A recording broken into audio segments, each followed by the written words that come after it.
Yes, people, how's it going? Welcome back to Lily White Lane. Tottenham Hotspur 1, Crystal Palace 0. Tottenham Hotspur take the lead before half-time to separate the sides at the lane and hang on to that lead, keeping a clean sheet and taking all 3 points. Wake me up from dreaming. When does this ever happen? Tottenham Hotspur take the lead before half-time and hang on to a scrappy 1-0 win. I couldn't believe my eyes. When Dyer came on towards the end, I thought, here we go. Here's the Zaha or Release and last-minute equaliser from Palace. Limbs, Spurs in the mud again. But the players showed a bit of bottle. The players showed a bit of fight. Does it make up for the last few weeks? Not at all. Not at all. That Newcastle game was so painful. The Liverpool game was so painful. Obviously, they played out in completely different ways. But both, you felt gutted as a Spurs fan after. So, does his performance today, or this win I should say today, because the performance wasn't the best, make up for the last couple of weeks? No. But at least it shows these players do have that little bit of fight. They do have that little bit of bottle. And there are a lot of players today who I think I've been very critical of the last few weeks who really stepped up. Romero, right? I'll start off by talking about this guy. Started off the season fantastically. Last season was phenomenal. We call him our Rolls Royce. The last few weeks, he hasn't quite been a Rolls Royce. He's been more like a Renault. A real rundown Renault. He's been diving in with stupid challenges, getting himself sent off consistently.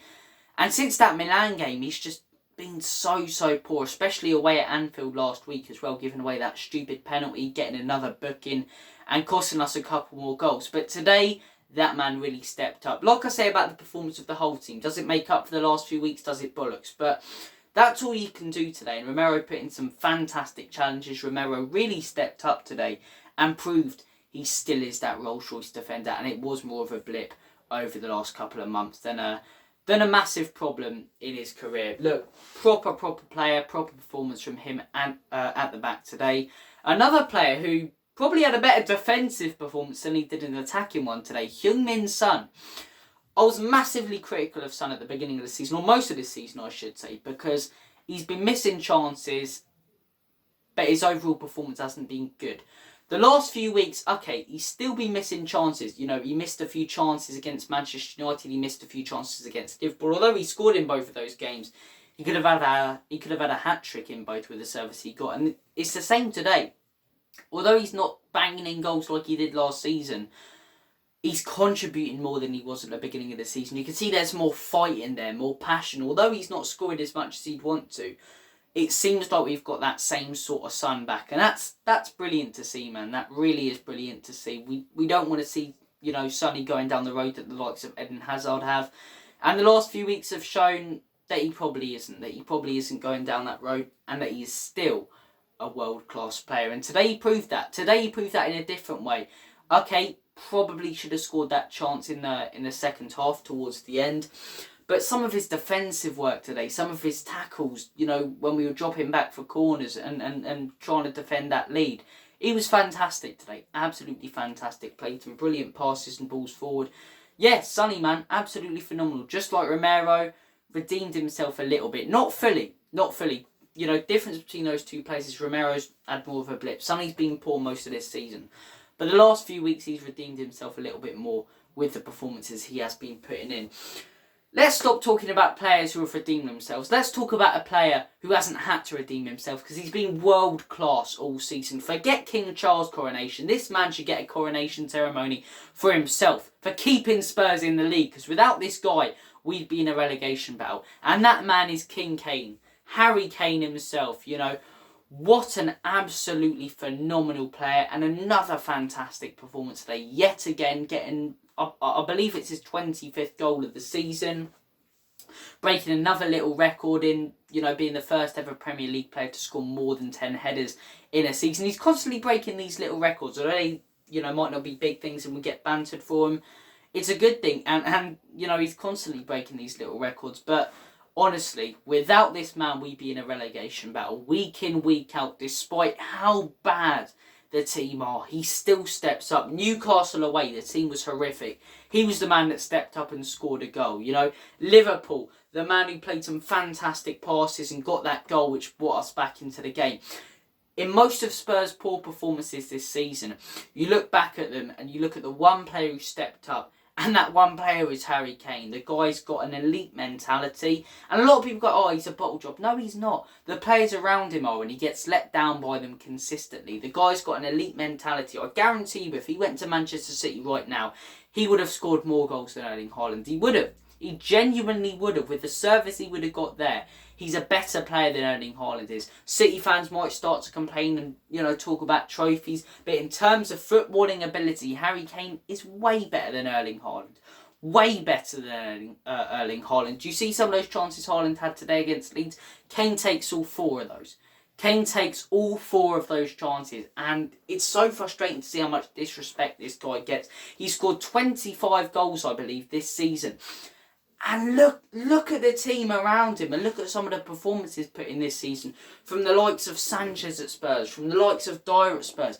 Yet this guy consistently scores week in, week out, week in. You imagine how many goals he would have scored if he played for a team such as Manchester City. Like I say, he's the reason this team isn't in a relegation battle. He's the reason this team is as high as they are with the shit that surrounds him. And Harry Kane deserves a coronation ceremony for himself. What an absolutely phenomenal Spurs and football player. And look, it was his goal today that made the difference. It was sort of a simple headed down, lovely ball by Porro. It was a nice passage of play. Headed it down into the back of the net. And we held on. We showed some shithousery today, which I think most Spurs fans like. And like I say, I'd much rather win but do it, scrappy and poorly than lose 1-0 and put in a fantastic and phenomenal performance. Does this win mean anything for us? In my opinion, no. In my opinion, no. I've said for a few months now, I don't really care where Spurs finish this season. I just want to simulate the end of this season, maybe enjoy a couple of wins, which we can today, and then get the new manager in, whoever it is, in the summer, and get on with next season. So I don't really care where we finish this season, but currently 6th, or this win moves us up to 6th, and a lot of fans might get a bit excited by that and think even that's bad. We'll finish below that, man. We'll finish below that. The table doesn't tell the full truth there. We're 6th right now, but Brighton are right behind us. Play on Monday, and look, as we speak right now, they've got 3 games in hand over us. You're telling me they're gonna lose all of them when some of those games in hand right now are Everton at home. I know that's most of the season, that's probably an easy game, but these relegation games, there's no easy game at the end of the season because, you play against the bottom of the table sides. They're harder to play against than a team such as Wolves, who are sort of on the beach. So, look, fair play to Wolves as well today. Good response from last week. But I'm digressing. I'm going off topic. I think Brighton will probably overtake us. I think we're most likely to finish 7th or 8th. If Villa rack together a few more wins. They've gone off the boil a bit recently, which has benefited us, really. We could be in 8th right now. But look, I don't think we'll get Europa League football even. Champions League football's gone months ago. Europa League football is going because Brighton will begin to pull away. And look, like I say, I've said for a few months now, I don't really care where Spurs finish. I just want to enjoy a few wins, get on with next season. And whilst today wasn't the best performance, at least we can be chuffed. Coronation weekend. I would like to say the sun's shining. It's not. It's pissing down with rain here in the UK.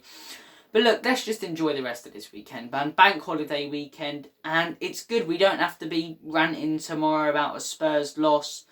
Well, there are definitely still things to rant about at the club. ENIC and Levy out, obviously. But we don't have to be ranting all weekend, which is always a nice thing. And, decent performances in there today. Son, very good. Romero, very good.